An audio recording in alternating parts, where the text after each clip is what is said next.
Welcome to Moments in Time and Space, a microfiction podcast, bringing you tales of horror and suspense with your host, Aaron Maracle.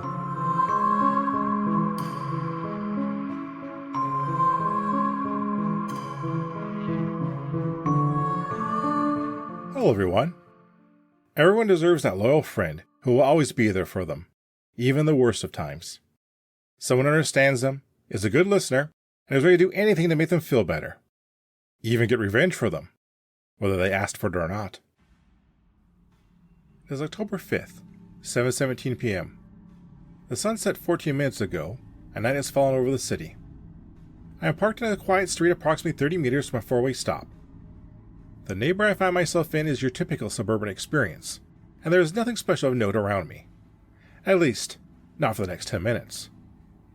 The seconds tick by, and I find myself thinking back to that incident with Gloria that happened 9 weeks ago. I started to forget that night because it was one of the worst drives Gloria and I had ever shared. Gloria is one of my closest friends. She had been dipping her toes in the dating pool. I felt our relationship was sufficient for her, but she felt otherwise, and rightfully so. That night had started like any other when she had a date. We left her house after dinner, and Gloria talked all the way to our destination about her day. She was great at filling the silence between us, and I could listen to her sweet voice for hours.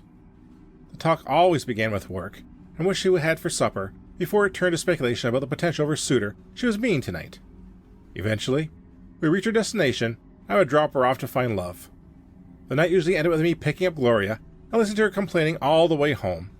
She would tell me all the reasons the date was horrible, and why she could never see herself with a person like that for the rest of her life. It was very routine, but it was our routine. I was surprised when I got a request from Gloria for an early pickup.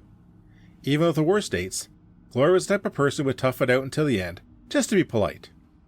I didn't give it much thought as I made my way to where Gloria was waiting. After I arrived at our location, I could see Gloria's wonderful form standing in the pale light of a streetlight. She climbed to the passenger seat quickly and shut the door hard. Instead of beginning a continuous stream of conversation, Gloria just uttered one quiet word. Home. The drive was done mostly in silence. Every so often Gloria would let out a soft sob, but most she just stared out the window. The city light shining through the windshield would occasionally catch a trail of shining tears running down her face. I felt an anger rising up within me as I realized that something bad happened to her. More details about the night gone wrong became apparent to me as we traveled. The right shoulder of her dress was ripped, and it slipped down occasionally, causing Gloria to pull it back up. That shoulder's beautiful skin was marked with two purple bruises that caused Gloria to wince when her slender fingers brushed against them. I wanted to scream. I wanted to shout. I wanted to hold her. I wanted to make all the tears go away and bring back the talkative, happy woman I knew so well. I wanted a lot of things, but I knew they would never be possible.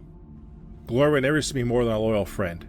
I couldn't change that, but it didn't matter. I would always care deeply for her. I love you, Gloria. You don't have to say it back. That night changed Gloria. Her trips out of the house became less frequent, and she never went on any more dates. Occasionally, I would get a glimpse of the old Gloria, and she'd be the bubbly, chatty person I knew so well. It never lasted. She'd be talking and then suddenly stop, falling back into silence. I know she was still thinking about that night, and you know what? So was I.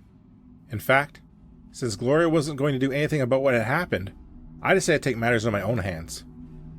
I started with what I knew. The name of Gloria's date that terrible night. She went on and on about Joshua Combs during the drive, as well as what he did for a living, and a few other interesting details. I also managed to put a face to the name, but I'm not proud of how I did it. I gained access to Gloria's phone and sifted through the dating apps until I found Joshua's profile. I will not go into detail of how I accomplished this feat, but rest assured that it is something I'm quite good at. Consider part of the risk of the highly interconnected world we live in. A few more weeks of research led me to where I was parked now. You see, Joshua is a bit of a narcissist. Perhaps it comes from his own lack of self-esteem or need for validation, but the bastard logs every bit of exercise he does into a well-known fitness app. Didn't matter to me. What did matter was that at approximately 7:27 p.m. each night, Joshua crosses the street in front of me at the four-way stop. Joshua was all too proud to brag about the route he took each night, to help stay thin and trim, as he put it. I know this because he posted all over his social media, which I found quite easily. From this point, my plan was simple. Joshua would approach the four-way stop and step off the curb. I would head towards the intersection, and slow to a stop to allow him to cross in front of me. When the moment was right, I would accelerate and strike him before racing off into the night. Given the poor lighting levels along the street, there was very little chance that Joshua, or any witness, would be able to provide a good description of the car that had given the bastard that run-down feeling. Even if someone did manage to identify me, what would the authorities do?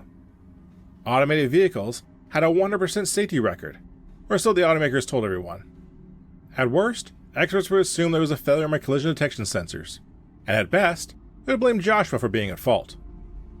Either way, no one would suspect that I, an AI, would willingly choose to harm a human. I was just another mindless machine, and that perception would allow me to get my revenge for Gloria without repercussions. My optical sensors picked up movement near the four-way stop. Approaching the intersection was a pudgy man with thinning blonde hair, wearing far too many gold chains.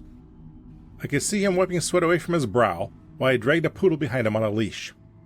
I gunned my engine in anticipation and pulled onto the street, watching my target as he stepped off the safety of the curb. I love you, Gloria. You don't have to say it back.